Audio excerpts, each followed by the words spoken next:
Corona cases में कमी, पाबंदियों में नरमी से जिंदगी मामूल पर आने लगी।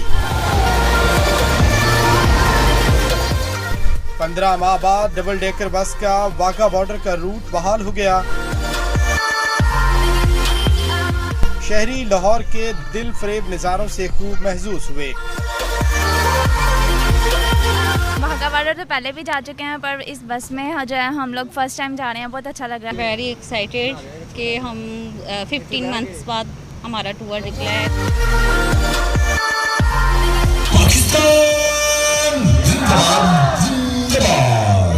वाघा पर परचम कुशाई की तकरीब में रेंजर्स के जवानों की परेड ने दिल जीत लिए।